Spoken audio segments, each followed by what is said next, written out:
Bueno, continuamos en esta cápsula. Vamos a seguir ahora con el contrainterrogatorio. Y podemos decir que contrainterrogar es preguntarle al testigo acerca de los hechos relevantes del caso para poner a prueba su credibilidad y o testimonio. A través de él se ejercita el derecho a contradecir la prueba y esto es una de las manifestaciones del principio de contradicción del sistema acusatorio. Por esto es que usando un lenguaje coloquial podemos decir que tanto con el interrogatorio como con el contrainterrogatorio buscamos sumar puntos para nuestra teoría del caso, pero bajo metodologías distintas. En el interrogatorio presentamos al testigo y a su testimonio como dignos de crédito ante el tribunal. En el contrainterrogatorio atacamos la credibilidad del testigo y o su testimonio, porque al desacreditarle restamos puntos a su teoría del caso y posiblemente sumamos a la nuestra. Por esto es que de nuevo esto nos dice que contar con una teoría del caso orientará nuestro estudio de las entrevistas de los testigos para determinar sobre qué temas preguntar, de modo que al contrainterrogar, nuestras preguntas sean formuladas quirúrgicamente. Decíamos también, o podemos decir, que los alegatos iniciales exponen la teoría del caso y los interrogatorios la prueban. Por esto podemos agregar que los contrainterrogatorios son el filtro de calidad para constatar el valor de los interrogatorios. Nuestro Código Nacional de Procedimientos Penales comprende este tema en los artículos 372 y 373 que se refieren al interrogatorio. Y por esto podemos referirnos, o nada más nos vamos a referir a lo relativo al contrainterrogatorio, como lo estamos viendo. Y el primero de estos artículos indica que el contrainterrogatorio se realiza con posterioridad al interrogatorio y una vez concluido el contrainterrogatorio, es posible que las partes puedan preguntar nuevamente a ese testigo. El orden de esa nueva ronda de preguntas es el siguiente. Primero, quien ofreció al testigo puede preguntar, o sea, ya repreguntar, sobre lo que éste ha contestado en el contrainterrogatorio. También, quien hizo el contrainterrogatorio puede preguntar y contrainterrogar nuevamente. Y esto al testigo sobre lo que ha contestado en las repreguntas. También, por su parte, en el artículo 373 se refiere a las preguntas prohibidas, como ya hemos mencionado, tanto en el interrogatorio como contrainterrogatorio, y también destaca que las preguntas sugestivas están permitidas en el contrainterrogatorio y no en el interrogatorio.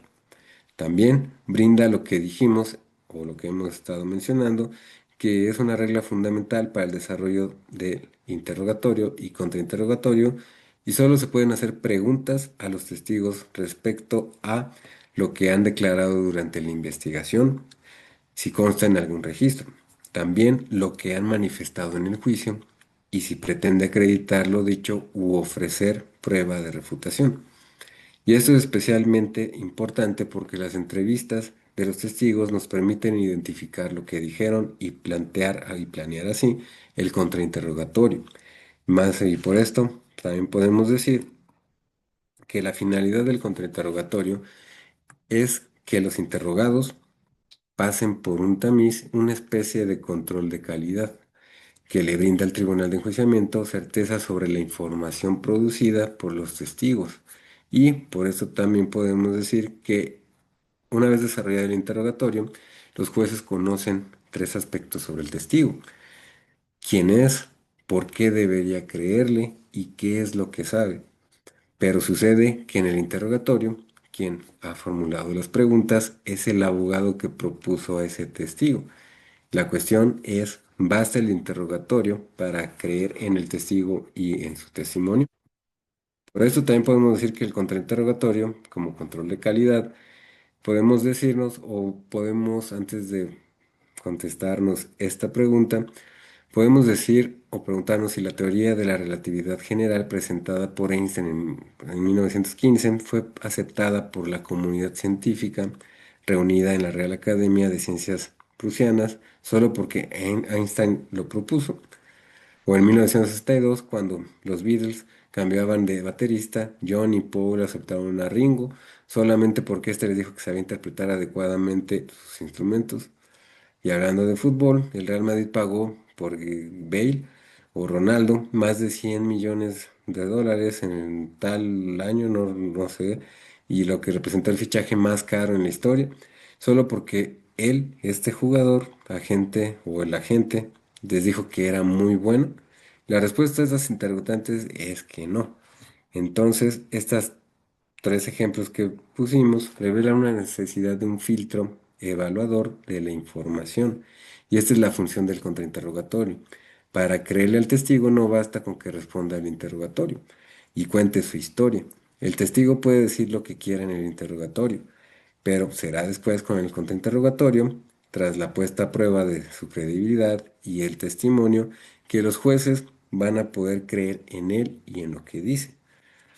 Por esto también podemos decir que esta suerte de control de calidad, en el cual ya lo llamamos el contrainterrogatorio, puede clasificarse o en un punto de vista como preliminar, que es el análisis que puede hacerse a las entrevistas que los testigos brindaron a la política, el Ministerio Público bueno, a la policía, al Ministerio Público o a la defensa y durante la etapa de investigación y que fueron incorporados a los registros de la investigación. También tenemos otro punto que puede ser la presencial y es el análisis que se hace a las respuestas de los testigos mientras están contestando el interrogatorio.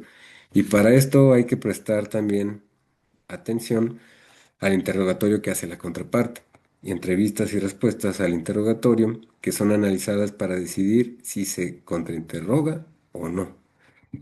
Bueno, ahora analizado esta parte del contrainterrogatorio, podemos pasar a continuación ahora sobre, sobre los alegatos iniciales. Y por esto de los alegatos iniciales podemos decir que constituyen la narración de las partes o de la narración que las partes hacen al tribunal de enjuiciamiento. Y esto para manifestar desde sus respectivos puntos de vista cómo ocurrieron los hechos y cómo se probará lo ocurrido y cuál es la calificación jurídica que le corresponde. Y esto quiere decir que consiste en la exposición de la teoría del caso. En la doctrina, estas narraciones reciben el nombre de alegatos iniciales, alegatos de apertura o también discurso de apertura. El Código Nacional de Procedimientos Penales alude a ellos como alegatos de apertura y en el artículo 394 establece el orden de exposición. Por esto, como ya ahora sí, debe haber una previa elaboración de la teoría del caso y tiene la virtud de hacer reflexionar a los litigantes sobre el caso que se tiene y cuál es la mejor manera de representarlo. Ahora, la finalidad de los alegatos iniciales podemos decir que su objetivo consiste en comunicar nuestra teoría del caso a los miembros del tribunal de enjuiciamiento y así también a la contraparte. Su importancia radica en que para los miembros de dicho tribunal, los alegatos constituyen su primer contacto directo con el caso y antes de eso solamente habrán leído el auto de apertura a juicio oral y sus documentos anexos. Además representan la oportunidad de que conozcan el caso y, según también una determinada posición, acusadora o defensiva. También la comparación puede ser un poco odiosa, pero ilustra cuando apreciamos más fácilmente un rompecabezas, observando también su imagen total una vez que ha sido ensamblada ya todas las piezas o contemplando cada pieza individualmente. Esto lo mencionamos como un ejemplo parecido a esto, comparándolo. Y si consideramos a los medios de prueba como una suerte de piezas del rompecabezas, podemos decir que así podemos ya exponer nuestro alegato inicial. Y así podemos mostrarle a los jueces el rompecabezas ya todo ensamblado o completo. De no hacerlo, implicaría que los jueces realicen sus inferencias y armen paulatinamente el rompecabezas ellos solos a medida que se efectúen ya los interrogatorios, y lo cual puede ser ya más complejo y podría perjudicar los intereses de los representados. Ahora, sobre la estructura, podemos decir que tanto Andrés Beidelman y Mauricio Dus, Ana María Montes Calderón y Fernando Jiménez Montes reconocen que no existe un modelo o estructura única de los alegatos iniciales, y cada autor enlista distintos aspectos que deben comprender dichos alegatos. Por ejemplo, Blanco Suárez sugiere el uso de un lema al inicio de ellos, que se entiende como la frase u oración que resume el caso. Y a esto otros autores le denominan tema. Por esto podemos mencionar que la estructura de los alegatos iniciales debe aludir o tener presente los tres elementos de la teoría del caso: el fáctico, como ya hemos mencionado, el probatorio y el jurídico, y los cuales también, ya como lo hemos mencionado, esto con el fin de comunicarse adecuadamente, y también deberían contar con un tema o lema y finalizarse con una petición al tribunal de enjuiciamiento. Ahora, también esto es para reafirmar lo que se ha dicho, y también se pueden ver que las partes que integran esta estructura de alegatos iniciales se puede retomar el caso o un caso de un hostigamiento sexual, pero ahora podemos hablar que esto es como un tema o lema. Y el lema que ya dijimos anteriormente es la frase de vida que resume el caso. Y por esto podemos mencionar que es como un caso tal vez de acoso sexual, y podemos empezar, o hostigamiento sexual, y podemos iniciar con ese lema o tema para abrir un poco más sobre lo que se está tratando, y de ahí empezar con nuestros elementos que acabamos de mencionar.